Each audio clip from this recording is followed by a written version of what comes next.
Alors bonjour tout le monde. Donc voilà, dans cette vidéo, je vais vous montrer. Bon, je suis là. Voilà. Comment recharger les douilles, les douilles 222 Remington. Étant donné que je tire pas mal, donc je tire au stand, je suis chasseur également, donc voilà, et ça m'embêtait d'aller toujours acheter et des cartouches manufacturées, puis ça coûte toujours de plus en plus cher. Alors je me suis mis au rechargement comme on peut voir, donc ici la Presley, ici les outils désamorceur, recalibreur, certisseur. L'autre côté, il y a l'amorceur pour remettre les amorces. Là-bas, on a le tumbler pour. Voilà. Et quand on voit le nombre de fois qu'on les prend en main, c'est.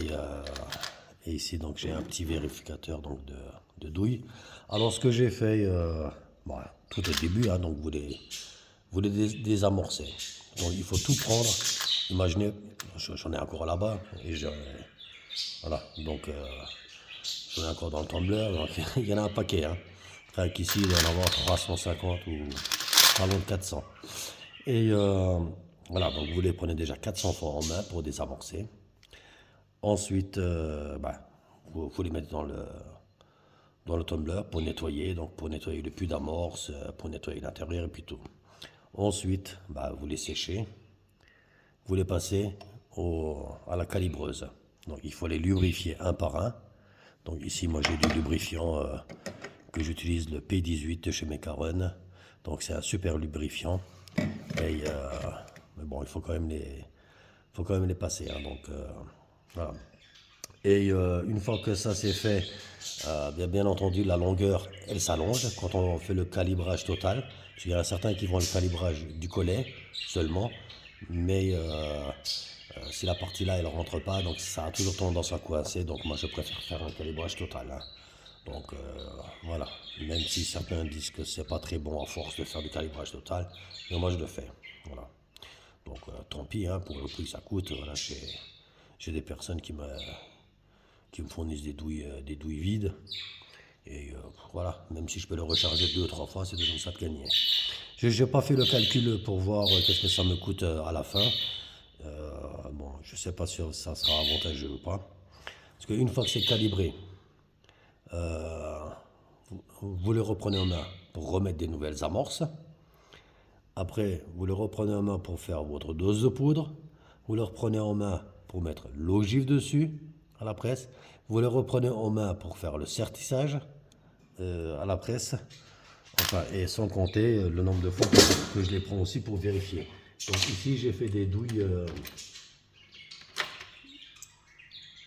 témoins. Vous voyez. Donc ça, c'est une qui est bonne. Donc l'étui ne doit pas dépasser, donc c'est la partie hein, sans ogive, hein. Elle ne doit pas dépasser 43,18. Donc vous trouverez des informations hein, sur 43,18 et la longueur totale 54,1. Donc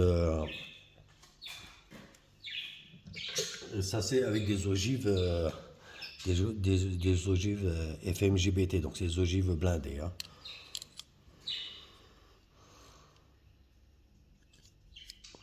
Alors, voilà, il fait 54. Je préfère être un dixième en dessous que trop long. Donc trop long, c'est toujours avoir des problèmes. Un peu plus petit, ça peut pas avoir de problème. Ça peut baisser un tout petit peu peut-être les performances ou je ne sais pas quoi. Donc il y en a qui font aussi les prises de rayures sur le canon. Bon, moi je l'ai pas fait parce que j'ai pas d'outil. Donc voilà. Ici, on a une douille, j'ai marqué dessus.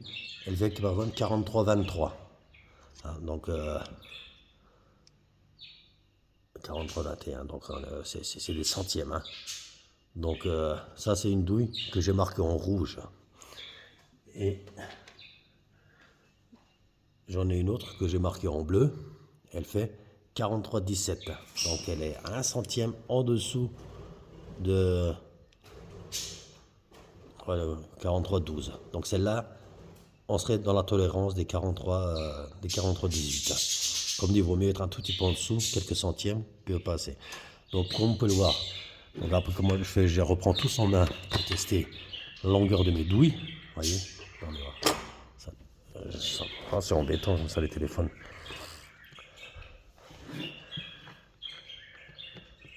Vous voyez? Donc, celle-là, elle passe. Donc, celle qui est en rouge. Ah, elle gratte, vous voyez? Voilà, quand ça gratte, c'est tout juste. C'est bon, moi je préfère pas le mettre, même si c'est que des centièmes, voilà. Donc là, je sais que ça passe bien en dessous. Alors, et vous voyez, ça c'est tout ce que j'ai déjà, ça c'est tout ce que j'ai recalibré. Vous voyez, exemple. Avant le recalibrage, on est à 43,21. Donc je vais vous le faire sur cette douille, hein, 43,21. Bon, voilà, ici, j'ai déjà mon tapis avec le lubrifiant.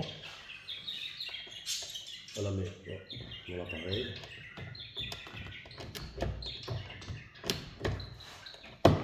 Voilà. Donc là, il est recalibré. Ah ben, celle-là, c'était une qui était déjà faite, pardon. Là, je sais même plus, je crois que j'ai mélangé. 43,12.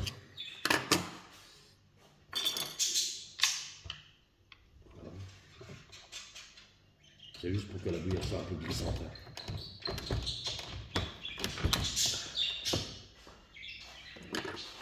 Voilà, et donc elle fait 43,39 maintenant. Elle était à 43,12, 43,39. On va dire 43,40. On est presque 3 dixièmes, 3 dixièmes déjà au-dessus de la tolérance. 2 dixièmes de trop.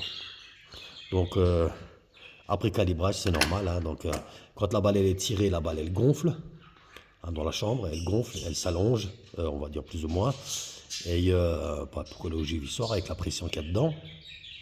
Et donc avec le calibrage, quoi, donc ça nous rétrécit, donc ça nous remet tout à la cote d'usine. Donc automatiquement, l'étui elle s'allonge. Voilà. Donc j'ai commandé aussi l'outil pour couper et bavurer intérieur-extérieur. Donc pour pouvoir raccourcir donc, à ce niveau-là, donc c'est les 2 dixièmes qui sont en trop. Voilà. Donc il faudra encore les reprendre en main pour les recouper, pour les nettoyer. Donc ensuite ce que j'ai fait, j'ai pris un forêt ici que j'ai mis sur un manche de lime. Hein. Et je fais l'intérieur. Bon là je sais pas si on va le voir. Vous voyez, je passe l'intérieur comme ça, dedans. Je tourne. Voilà.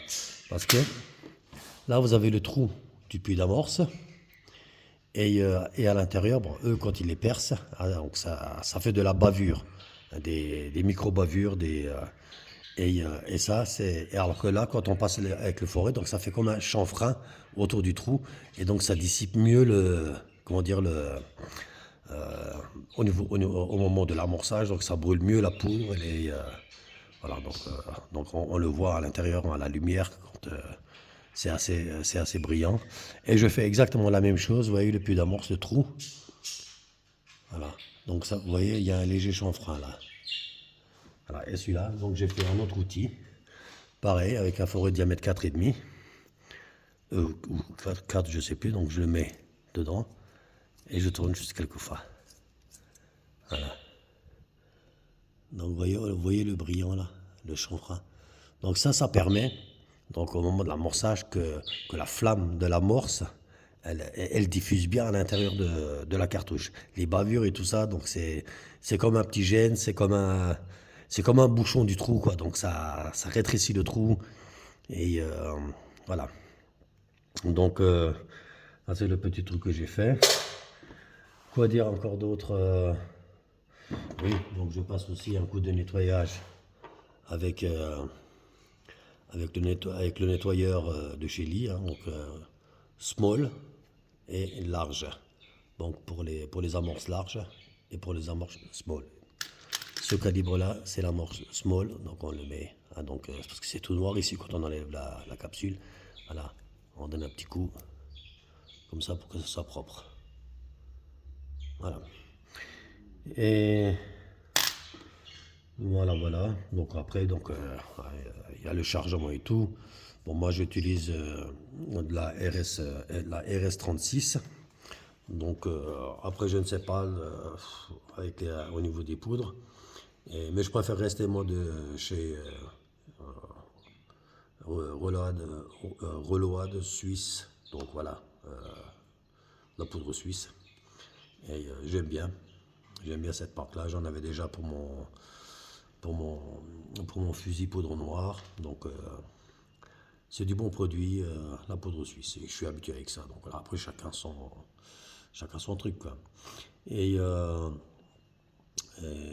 pour les ogives un peu plus lourdes, donc c'est là j'utilise avec des grains donc de on va dire entre 50 et 55 grains. Donc ça c'est un 55 grains les blindés ici pour pour les ogives de chasse. Donc ça c'est chez Ornadi. Donc bon, c'est une balle témoin, hein, donc voilà. C'est juste pour avoir la cote. Donc là, par contre, elle fait 55. Et donc 55, donc ça passe. L'étui, elle est à la bonne longueur. C'est à cause de la pointe, vous voyez, la pointe rouge qui est ici. Je sais pas ce que c'est comme matière. Voilà. Mais 55 en longueur, même si elle est à 1000 mètres plus moi, elle passe ça. Et ce qui compte, c'est ici. Donc à partir du bombé de l'ogive, c'est ça qui vient se mettre en contact sur les rayures du canon. Donc voilà. Et la prise de mesure des rayures donc se fait ici. Donc moi j'ai fait la prise de mesure avec une tige futée que j'avais. Donc voilà, et puis que j'ai poussé l'ogive à l'intérieur jusqu'à être en contact avec des rayures. Et après ça je m'en fous, ça j'utilise juste pour régler mes lunettes, voilà, pour m'amuser au stand. Mais ceux-là à la chasse, j'essaie de les faire au plus précis possible, au mieux possible. Voilà, donc après avec les différents types d'ogives que vous avez, ben, ça change beaucoup. Et l'idéal, donc si vous avez l'habitude de changer d'ogive, mettre d'autres ogives, donc ça c'est des expansifs. Donc voilà, au moment de l'impact, comment dire, la balle elle s'expanse pour, comment dire, pour mieux neutraliser le gibier, on va dire. Voilà, donc et faudra à chaque fois faire des tests, hein, donc partez toujours sur une longueur maxi de 54,1. Ah, donc c'est la taille du calibre là. Vous l'essayez dans votre carabine, que le verrou et tout, vous arrivez bien à le fermer, à l'enclencher. Donc si vous n'arrivez pas si vous avez du mal à l'enclencher, c'est que c'est trop long ici, donc c'est que ça touche déjà dans les rayures du canon. Il faudra redescendre la balle un peu. Donc une fois que vous avez réglé votre comment dire, sur la presse. Voilà, après vous passez tout ça. Donc la première, vaut mieux la faire correctement à la longueur. Et après, normalement, donc, vous tapez la série et puis vous faites de temps en temps quelques vérifs. Comme dit, après vous n'avez pas besoin de rechanger. Donc vous voyez là, ici il y a des écrous rapides. Je sais plus comment j'appelle ça, des écrous brèches ou je sais plus quoi. Donc là, le contre-écrou est serré. Donc ça c'est bon une fois que c'est réglé. Donc j'en ai recommandé encore d'autres pour tous mes autres outils. Comme ça je préfère pour être quitte de régler. Donc si vous faites toujours ce calibre là ou le même calibre, vaut mieux acheter plusieurs écrous. Ça coûte dans les dizaines d'euros à peu près. Comme ça vous avez juste à mettre là-dedans dans le truc rapide, clac, et vous serrez et donc vous commencez voilà, à le faire. Et pour tous les autres outils, donc c'est la même chose. Vous les réglez une fois et après, en général, après vous les touchez plus. Tout est à la bonne mesure. De temps en temps, ce que vous pouvez faire, c'est voilà, de temps en temps les mesurer. Moi, j'ai un petit plateau ici hein, où je mets mes douilles, vous voyez, comme ça, là-dedans. Et donc c'est un plateau de 50. Une fois de temps en temps, tous les 50 pièces, voilà, je vérifie, ou à chaque fois quand je suis à la moitié du plateau, donc 25, je revérifie pour être sûr que ça n'a pas bougé. Mais normalement, ça bouge pas. Quand l'écrou est serré et contre-bloqué, il n'y a plus de problème. Voilà, donc je vous ferai d'autres vidéos de ce genre à l'avenir. Donc moi, j'utilise que voilà, que ce calibre-là. Donc c'est un calibre qui me plaît très bien. Donc comment dire, c'est très agréable à tirer. Ben, je vous présenterai donc également l'arme plus tard dans les vidéos. Et je trouve assez polyvalent. Elle est bien acceptée donc, dans les chasses, ce calibre-là. Il est très précis. C'est une balle qui, voilà, j'aime bien. Donc, bah, c'est sûr qu'il ne faut pas s'attendre à tirer un sanglier de 130 kg. Même malgré qu'il y en a certains qui ont réussi à chasser, d'après ce que j'ai vu sur internet. Hein, voilà. Bon, après, voilà. Mais bon, c'est pour aller jusqu'au gibier, au chevreuil. Le chevreuil, c'est sans problème, sans hésitation, à 200 mètres. Aucun souci pour tout ce qui est lapin, ou canard, ou renard. C'est idéal pour tout ça. Donc voilà, ça passe aussi bien à la chasse, constant de tir, et tout à fait au niveau des prix surtout, des munitions. Parce qu'on ne se rend pas compte, mais ça va très vite. Ça va très vite. L'autre jour, j'étais avec le gamin au stand. Et puis mine de rien, une fois lui, une fois moi. Et puis le soir, quand on rentre, bah, on avait déjà tiré presque une centaine de cartouches. Donc, sachant que manufacturer, si vous achetez ça, bah, ça vous revient à peu près à 1 € la cartouche. Donc, ça fait déjà 100, 120 € qui passent. Donc, je pense qu'avec le rechargement, le coût il sera quand même moins élevé. Donc, moi, j'ai directement, voilà. Donc, j'ai ramassé un peu toutes les cartouches que je pouvais trouver sur Naturabus également. Donc des particuliers voilà, qui tirent et puis qui font pas de rechargement. Donc voilà, ils vous revendent ça. Donc certains sont chers, mais d'autres voilà, ils sont corrects au niveau des prix. Et puis voilà, donc je commence avec la quantité et je vais voir donc à la fin avec le temps. Après le temps, je pense qu'il ne faut pas trop compter le temps parce que si on compte le temps, bah, c'est sûr que pour moi ça serait pas rentable de voilà. Mais c'est bien pour passer le temps quand on n'a rien à faire. Bon bah moi j'ai d'autres travail ici à l'atelier, hein, donc voilà, je fais mon travail quand j'ai un peu de temps libre ou un peu comme ça entre midi et deux ou le dimanche, je viens un peu, je me bricole, voilà. Donc je compte pas le temps qu'on passe dessus. Il faut que ça reste quand même le rechargement une passion. Ah, donc c'est comme une passion. Moi, j'aime bien, voilà, j'aime bien bricoler avec tout ça. C'est plaisant. Comme désolé, j'ai les oiseaux là qui crient. Voilà, donc j'espère que ça va. Bon, ça va le faire. Alors, je vais essayer de recharger. Après, il y a le tableau des données de rechargement donc sur le site Reload Suisse, donc pour la poudre. Et voilà, donc moi je vous montrerai ça aussi dans les autres vidéos. Hein. Donc une fourchette, donc il y a la dose minimum pour commencer, il y a la dose maximale à ne pas dépasser. Donc voilà, moi je choisis la dose pile poil entre les deux. Donc, je divise la différence entre le mini et le maxi, puis je prends le mini et puis je charge comme ça. Et j'essaierai de faire également donc des vidéos avec les différents types de rechargement, donc avec les différents types de grammage. Donc je vais essayer de marquer dessus par exemple combien de grammes que j'ai mis pour téléogive et ainsi de suite. Donc ça permettra vous aussi donc de voir la différence avec les munitions. Voilà, donc si vous avez des questions ou quoi que ce soit concernant ce calibre, ne me demandez pas pour d'autres rechargements, je ne sais pas, donc les autres rechargements, donc moi je suis dans le 222 Remington, donc voilà, je recharge que ça pour l'instant. Et voilà. Et donc je n'hésiterai pas à faire, par rapport à vos questions, donc de faire des vidéos là-dessus. Je vous dis à très bientôt. Ciao, ciao.